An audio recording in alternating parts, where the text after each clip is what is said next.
So the FA Cup weekend has passed. Now it's time to look forward to Game Week 21 coming up on FPL Today.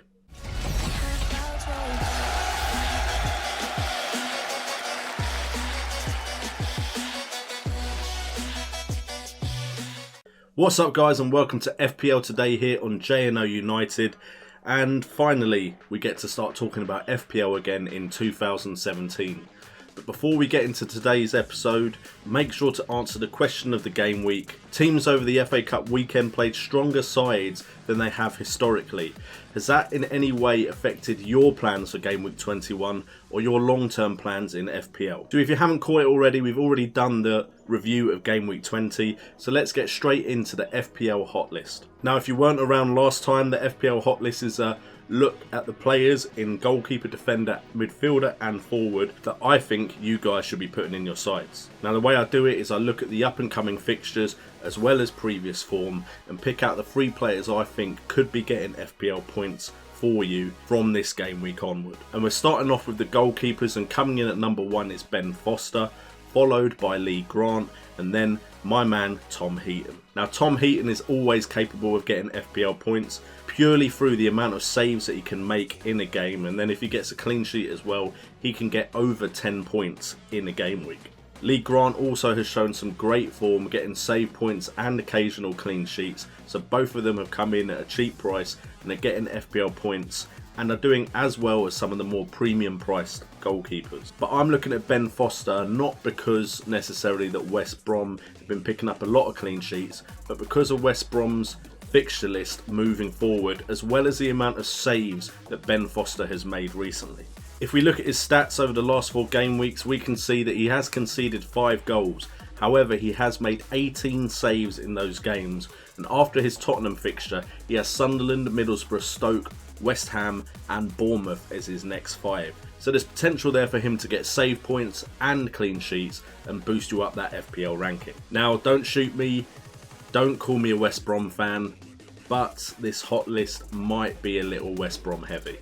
If we look at my top 3 defenders, we can see that Chris Brunt comes in at number 1, followed by Charlie Daniels, who I've talked about already in the Game Week 20 review, and then coming in third is Marcus Alonso, purely for the fact that Chelsea are very good at getting clean sheets at the moment. Charlie Daniels is of course in there because of his goal scoring and assist prowess, but I'm going with Chris Brunt because he has shown that he is very capable of getting additional points on top of any potential clean sheet points. Now I'm not by any means suggesting that you go for Ben Foster and Chris Brunt, but what I'm saying is you should be considering both of them and maybe picking one. In the last 4 game weeks he has scored 1 goal, having 6 attempts on goal.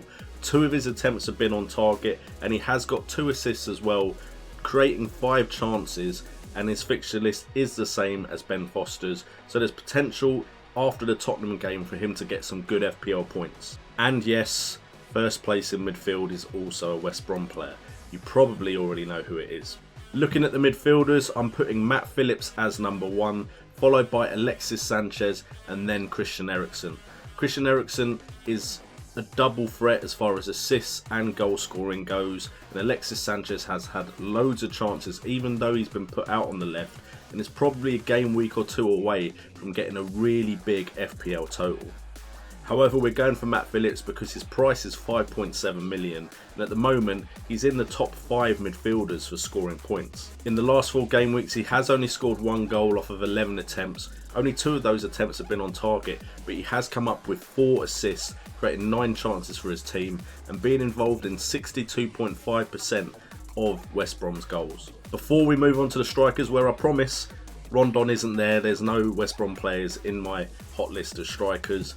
Are West Brom players looking as promising to you guys as they are looking to me? Or have I just gone West Brom blind? If we go to the forwards, top of the hot list is Zlatan Ibrahimovic, followed by Diego Costa and then Harry Kane. Yes, all premium price strikers, but I think you need to have at least 2 of these 3 players in your side if you don't have Aguero. Harry Kane has been scoring quite frequently recently, and Diego Costa has been very consistent, but Zlatan Ibrahimovic, coming in at 11.6 million, has scored 5 goals in the last 4 game weeks, having 20 attempts and having 11 of those attempts on target, assisting 3 goals with 13 chances created and having a goal involvement of 66.7%. So I really think right now Sergio Aguero might not be essential when you've got the likes of Zlatan Ibrahimovic and Diego Costa. So that's a wrap up for the hot list for FPL Today, the preview for Game Week 21.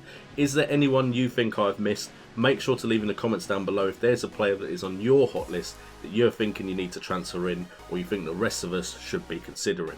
Now we move on to the fixtures, and the fixtures that I'm looking at for FPL points are as follows. We have Spurs coming up against West Brom. West Brom don't keep clean sheets this year, and Tottenham can score a lot of goals, so that is a very good combination for some FPL points if you have the likes of Harry Kane, Dele Alli or Christian Eriksen. The problem is, are you going to pick the right one? Which is most essential from the likes of Christian Eriksen, Dele Alli and Harry Kane? Burnley then welcome Southampton. Burnley have proven to be very resilient at home, and Southampton haven't been as good as many people thought they would be this far into the season. Tom Heaton could put on another goalkeeping masterclass and pick up a lot of points. Are any Southampton players necessary in your side at the moment? We then have Hull City versus Bournemouth. Yes, Hull City are in the fixtures again.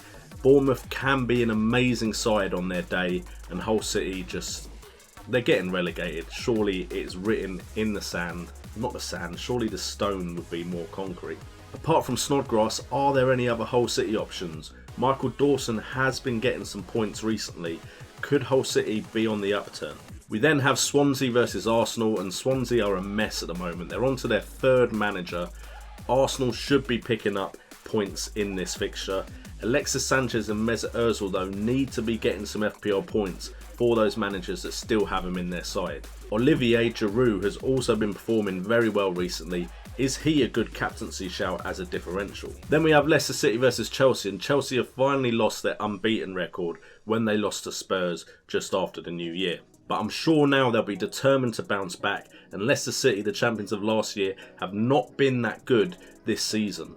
Nathan Ake is also going back to Chelsea. Do you have 4 Chelsea players now? Because if you do, you need to transfer one of them out.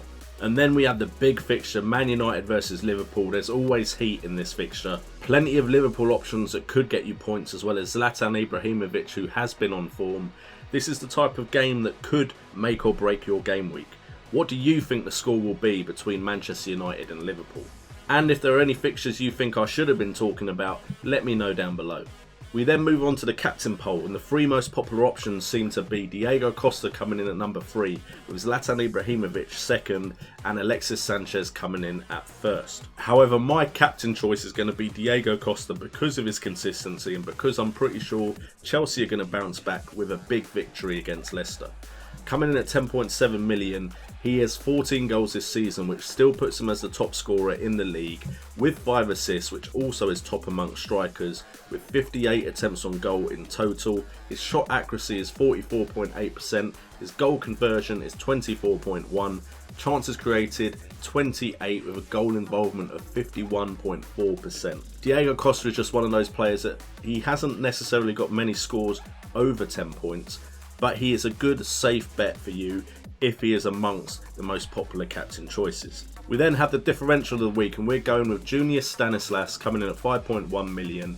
He's owned by 1.5% of players. In the last 2 game weeks, he has 2 assists with a goal involvement rate of 40% and has created 5 chances, with the next 3 fixtures being Hull, Watford and Crystal Palace. And finally, the red herring of the week, and we're looking at Alexis Sanchez coming in at 11.9 million. He's been moved to the left recently while Oliver Giroud has gone up top. Oliver Giroud has benefited from that, and Alexis Sanchez's points total has started to decline a little bit. He's had 20 attempts, which has made a lot of people captain him, but 17 of them have come at home. Only 3 of them came against Bournemouth. Yes, he did score against Bournemouth, but he only had 3 chances, and the next fixture against Swansea is away. Anyway guys, let me know who your captain choice and your differential for the game week is. Thank you so much for tuning in as always. It's good to be back here in 2017 with more FPL Today. Make sure to subscribe if you're new around here, smash that thumbs up button to support the channel. I've been JNO, you guys have been awesome, and remember, it's all about the game.